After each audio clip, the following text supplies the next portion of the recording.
கர்த்தருக்கு ஸ்தோத்திரம். தேவனுக்கு மகிமை உண்டாவதாக. ஆண்டவரும் இரட்சகருமான இயேசு கிறிஸ்துவின் நாமத்தில் உங்கள் யாவருக்கும் என் அன்பின் வாழ்த்துக்களை தெரிவித்துக் கொள்கிறேன். தேவனின் வார்த்தை வெளிப்படும் நேரம். தேவ செய்தியின் தலைப்பு சாட்சிகளை நோக்குங்கள். என் அன்பு சகோதரனே சகோதரியே, இந்த நாள் கூட பாருங்க, வேதாகமத்துல தேவன் நமக்கு அநேக சாட்சிகளை வைத்திருக்கிறார். அநேக நேரங்களில் நம்முடைய வாழ்க்கையில் நிறைய பிரச்சனைகள் வரும் பொழுது, போராட்டங்கள் வரும் பொழுது, வியாதிகள் வரும் பொழுது, வறுமைகள் வரும் பொழுது, இப்படிப்பட்ட பலவிதமான சூழ்நிலைகள் நம்முடைய வாழ்க்கையில் ஏற்படும் பொழுது, நாம் இந்த வேதாகமத்தை எடுத்து வாசிக்கும் பொழுது அநேக சாட்சிகளை தேவன் நமக்கு வைத்திருக்கிறார். இந்த வேதாகமத்திலிருந்து நிறைய தீர்வுகளை கர்த்தர் நமக்கு வைத்திருக்கிறார். ஆகவே நாம் அநேக நேரங்களில் இந்த சாட்சிகளை நோக்கக்கூடியவர்களாக இருக்க வேண்டும்.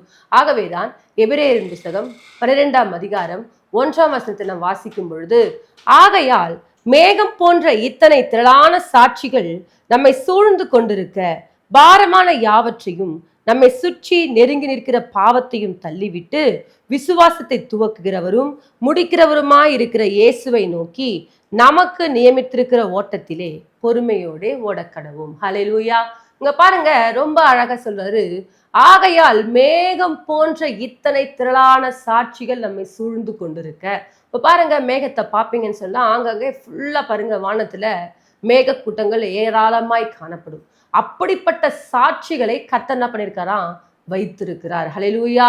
மேகம் போன்ற இத்தனை திரளான சாட்சிகள் நம்மை சூழ்ந்து கொண்டிருக்க, பாரமான யாவற்றையும் நம்மை சுற்றி நெருங்கி நிற்கிற பாவத்தையும் தள்ளிவிட்டு, விசுவாசத்தை துவக்குகிறவரும் முடிக்கிறவருமாய் இருக்கிற இயேசுவை நோக்கி என்ன பண்ணுமா, பொறுமையோடே ஓடக்கடவும் என்று சொல்லப்பட்டிருக்கு. ஹல்லேலூயா.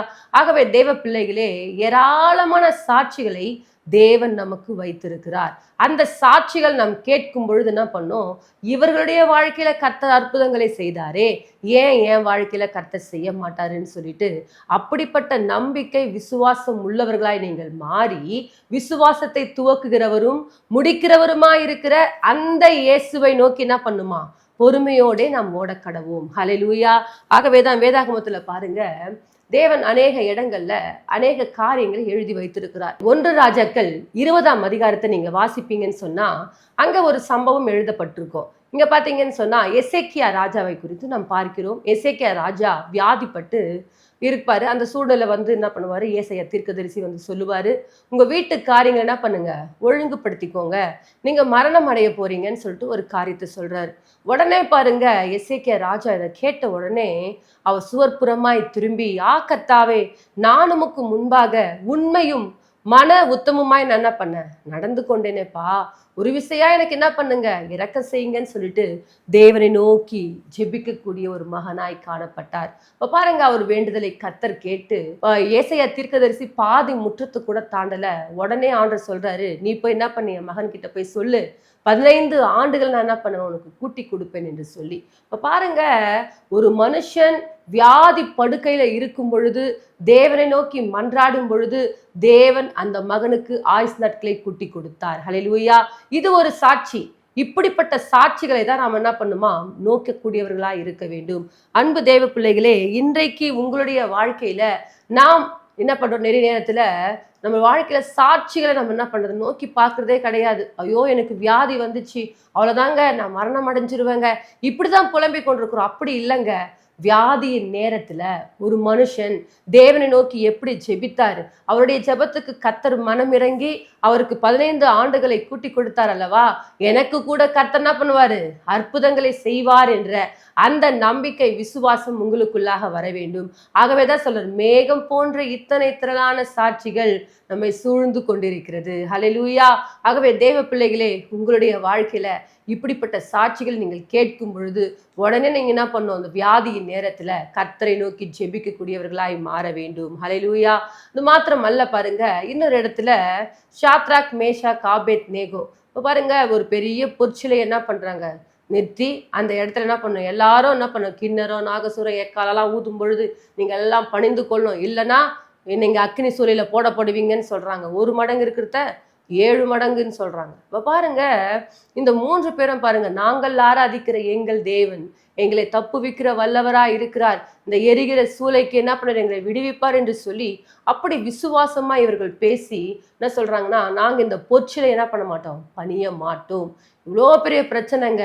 எல்லாருக்கும் முன்பாக என்ன பண்றாங்க, 1 மடங்கு இருக்கிற எரிகிற சூளைய 7 மடங்கா மாத்துவேன்னு சொல்றாங்க. ஆனாலும் கூட இவர்கள் விசுவாசத்தோடு தைரியமாக அந்த இடத்துல நின்று கொண்டு தேவனுக்கு முன்பாக அவர்கள் சாட்சிகளாய் நின்றார்கள். ஹல்லேலூயா. இப்ப பாருங்க, எரிகிற சூளையில கொண்டு போனாங்க பாருங்க, அவங்க மரிச்சு போட்டாங்க. ஆனால் போடப்பட்டவர்களோ உலாவி கொண்டிருக்கிறார். அவளோடு கூட தேவதூதன் உலாவி கொண்டிருக்கிறார். அன்பு தேவ பிள்ளைகளே, இன்றைக்கு இந்த வார்த்தைகளை கேட்டுக்கொண்டிருக்கும் பொழுது, இப்படி பெரிய பிரச்சனைக்குள்ள இருக்கிற ஒரு பிள்ளைகள் விசுவாசமாய் பேசி எப்படி ஜெயித்தார்களோ, நம்முடைய வாழ்க்கையில பலவிதமான பிரச்சனைகள் வரும் பொழுது, நம்முடைய வாழ்க்கையில பலவிதமான போராட்டங்கள் வரும் பொழுது, இவர்கள் ஜெயித்தார்களே, ஏன் என்னால் ஜெயிக்க முடியாதுன்னு சொல்லிட்டு இந்த சாட்சியை நாம் நோக்கக்கூடியவர்களா இருக்க வேண்டும். ஹல்லேலூயா. பாருங்க, நம்முடைய வாழ்க்கையில் நிறைய நேரத்துல பிரச்சனைகள் வந்தாலே நாம் என்ன பண்றோம், பயந்து ஒளியக்கூடியவர்களா இருக்கிறோம். எனக்கு ஏங்க இந்த பிரச்சனைலாம் வருது, எப்ப பாரு பிரச்சனை பிரச்சனை, போராட்டம் போராட்டம் போராட்டம், இப்படியே தான் பேசி கொண்டிருக்கிறீங்க. பிரச்சனைகள் மத்தியில ஒருவர் எப்படி ஜெயித்தாங்க என்பதை நாம் என்ன பண்ணோம், அதை நாம் நோக்கணும். ஆகவே தான் சொல்றாரு, மேகம் போன்ற இத்தனை திரளான சாட்சிகள் உங்களை சூழ்ந்து கொண்டிருக்கு. ஹல்லேலூயா. ஆகவே பாரமான எல்லாத்தையும் என்ன பண்ணுங்க, தள்ளிடுங்கன்னு சொல்றாரு. விசுவாசத்தை துவக்குகிற முடிக்கிற இயேசுவை நோக்கி என்ன பண்ணுமா, நீங்கள் பொறுமையோட ஓடணும்னு சொல்லியிருக்கிறாரு. ஆகவே தேவ பிள்ளைகளை, நம்முடைய வாழ்க்கையில நாம் இப்படிப்பட்ட சாட்சிகளை நோக்கி நம்முடைய வாழ்க்கையில இன்னும் ஜெயமுள்ளதை நாம் மாற்றிக்கொள்ள வேண்டும். தானியேலுக்கு விரோதமா என்ன பண்றாங்க, சிங்கங்களின் கெபியில போடுறாங்க, ஜெபம் பண்ணக்கூடாதுன்னு சொல்றாங்க. அதனால அவர் என்ன பண்றாரு, 3 வேளையும் தவறாமல் ஜெபிக்கிறாரு பாருங்க. சிங்கங்கள் கெபியில போடுறாங்க, அங்க சிங்கங்களின் வாய்களை கர்த்தர் கட்டினார். ஹல்லேலூயா. இப்ப பாருங்க, சிங்கங்கள் தானியேலை சேதப்படுத்தவில்லை, கர்த்தர் தானியேலை காப்பாற்றக்கூடிய தேவனாய் இருந்தார். ஹல்லேலூயா. இப்ப பாருங்க, இப்படிப்பட்ட பிரச்சனைகளுக்கு மத்தியில ஒரு மனிதன் எப்படி தன்னுடைய வாழ்க்கையில தேவனை முக்கியத்துவப்படுத்தி கொண்டு தேவனை நோக்கி விசுவாசத்தோடு பயணம் செய்து எப்படியெல்லாம் அவங்க ஜெயிக்கிறாங்க என்பதை நாம் என்ன பண்ணோம், பார்க்கக்கூடியவர்களா இருக்க வேண்டும். தேவ பிள்ளைகளே, உங்களுடைய வாழ்க்கையில இப்படிப்பட்ட பிரச்சனைகள் வரும் பொழுது நீங்கள் தேவனை நோக்கி பார்த்து, இந்த சாட்சிகளை நோக்கி பார்த்து உங்கள் வாழ்க்கையை ஜெயமுள்ளதா நீங்கள் மாற்றிக்கொள்ள வேண்டும். ஹல்லேலூயா. ஒரு இடத்துல பாருங்க, சாரிபாத் என்ற ஊருக்கு ஆண்டவர் என்ன பண்றாரு, சொல்றாரு. அங்க ஒரு விதவைக்கு கட்டளையிட்டு இருக்கிறேன், அங்க என்ன பண்ணுவாரு, உன்னை போஷிப்பாருன்னு சொல்லிட்டு எலியா கிட்ட ஆண்டவர் சொல்றாரு. பாருங்க, எலியா தீர்க்கதரிசியும் கடந்து போறாரு. அங்க பாத்தீங்கன்னா அந்த மகள்கிட்ட என்ன இருக்கு, கொஞ்சம் மாவும் கொஞ்சம் எண்ணெயும் தான் இருக்கு.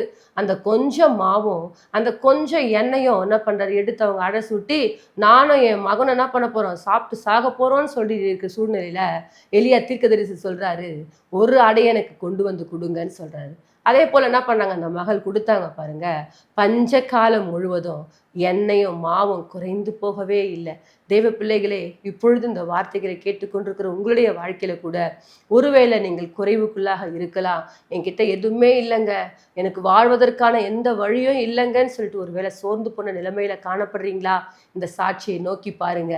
அன்றைக்கு ஒன்றுமில்லாமல் இருந்த இந்த சாரிபாத் விதவையின் வீட்டுல கர்த்தர் ஒரு அற்புதத்தை செய்வார் என்று சொன்னால், என்னுடைய வீட்டிலையும் கர்த்தர் ஒரு அற்புதத்தை செய்வார் என்று சொல்லி நீங்கள் விசுவாசத்தை துவக்குகிறவரும் முடிக்கிறவருமாயிருக்கிற இயேசுவை நோக்கி பார்த்து, ஆண்டவரே, அன்றைக்கு வேதாகமத்துல இப்படிப்பட்ட அற்புதத்தை இப்படிப்பட்ட சாட்சியை எங்களுக்காக வைத்திருக்கிறீங்க, இன்றைக்கு ஏன் வாழ்க்கையில கூட நீங்க அற்புதத்தை செய்வீர் என்று சொல்லி நீங்கள் அப்படி நம்பிக்கை விசுவாசத்தோடு கூட நீங்கள் இந்த சாட்சிகளை நோக்குவீர்கள் என்று சொன்னால், தேவன் கட்டாயம் உங்களுடைய வாழ்க்கையில அற்புதங்களை செய்ய அவர் வல்லமையுள்ள தேவனாய் இருக்கிறார். தேவ பிள்ளைகளை, எந்த காரியங்களை கண்டு சோர்ந்து போய் கொண்டிருக்காதீங்க, எந்த நிலைமைகளை கண்டு சோர்ந்து போய் கொண்டிருக்காதீங்க. நமக்கு ஒரு தேவன் இருக்கிறார். ஹல்லேலூயா. ஆகவேதான் பைபிள்ல நமக்கு நிறைய சாட்சிகளை கர்த்தர் வைத்திருக்கிறார். இந்த சாட்சிகளை நீங்கள் நோக்கும் பொழுது நீங்கள் அதை உங்கள் வாழ்க்கையில பயன்படுத்தி கொள்ளணும்னு சொல்லிட்டு தான் ஆண்டவர் இப்படிப்பட்ட திரளான சாட்சிகள் நமக்கு வைத்திருக்கிறார். நீங்கள் எபிரேயர் புஸ்தகம் 11ஆம் அதிகாரம் முழுவதும் வாசிப்பீங்கன்னு சொன்னா, அந்த விசுவாச வீரர்களுடைய பட்டியல் எழுதப்பட்டிருக்கும். அவங்க எப்படியெல்லாம் ஜெயித்தாங்க, எப்படியெல்லாம் தங்கள் வாழ்க்கையில பிரச்சனைகள் வரும்பொழுது அந்த பிரச்சனைகளை மேற்கொண்டாங்க என்பதை நீங்க என்ன பண்ணோம், கவனிச்சு பார்க்க வேண்டும். ஹல்லேலூயா. நம்ம பார்த்தது போல எசேக்கியா ராஜா வியாதி படுக்கையில இருக்கும் பொழுது தேவன் அவருக்கு ஆயுசு நாட்களை கூட்டி கொடுத்தார். அதை நீங்க நோக்கி பார்க்கணும். ஆண்டவரே, அன்றைக்கு எசேக்கியா ராஜாவுக்கு வியாதியோடு இருக்கும் பொழுது அவருக்கு ஆயுசு நாட்களை கூட்டி கொடுத்தீங்களே, எனக்கு ஒரு அற்புதத்தை செய்யுங்கன்னு நீங்க சொல்லணும். ஹல்லேலூயா. அன்றைக்கு ஷாத்ராக், மேஷாக், ஆபேத் நேகோ அவர்கள் பிரச்சனைக்குள்ளாக இருக்கும் பொழுது அவர்கள் பிரச்சனையிலிருந்து கர்த்தர் ஒரு விடுதலை கொடுத்து அவர்களை சாட்சியாய் கர்த்தர் நிறுத்தினீரே, இன்றைக்கு ஏன் வாழ்க்கையிலையும் நீங்க ஒரு சாட்சியாய் நிறுத்தணும்னு சொல்லிட்டு நீங்க அப்படி ஒரு ஜெபிக்கக்கூடிய ஒரு மகளாய் மாற வேண்டும். அன்றைக்கு ஒன்றுமில்லாமல் இருந்த சாரிபாத் விதவையின் வீட்டில தேவன் எண்ணெய் மாவு குறையாதபடிக்கு பஞ்ச காலம் முழுவதுமாய் அவர்கள் சாப்பிட்டு திருப்தி அடைந்து மீதம் எடுக்கும்படிக்கு கர்த்தர் கிருபை செய்தாரே. என் வாழ்க்கையில குறைவுகள் வரும் பொழுது நானும் இந்த தெய்வத்தை நோக்கி பார்த்து என் வாழ்க்கையிலும் கர்த்தர் அற்புதங்களை செய்வார் என்ற நம்பிக்கை விசுவாசத்தோடு தேவனை நோக்கி நீங்கள் ஓடுவீர்கள் என்று சொன்னால் அவர் கட்டாயம் உங்களுக்கு ஒரு சாட்சியை ஏற்படுத்த வல்லமையுள்ள தேவனா இருக்கிறார். தேவ பிள்ளைகளை எந்த காரியங்களை கண்டு சோர்ந்து போகாதீங்க. நமக்கு ஒரு தேவன் இருக்கிறார். நமக்கு வேதாகமத்தில் அநேக காரியங்களை கர்த்தர் எழுதி வைத்திருக்கிறார். இது எல்லாமே எதற்காக எழுதி வைத்திருக்காரு சொன்னா, நமக்கு ஒரு பிரச்சனை வரும் பொழுது இவர்களுடைய வாழ்க்கையில நடந்தது போல எனக்கும் இன்னைக்கு நடந்து கொண்டிருக்கு, நானும் அவர்களை போல ஜெபிப்பேன், என் வாழ்க்கையில கர்த்தர் அற்புதங்களை செய்வார். ஹல்லேலூயா. அன்றைக்கு பாருங்க, தாவீது ராஜா அவரு கொஞ்சம் ரெஸ்ட் எடுத்துட்டு இருக்காரு.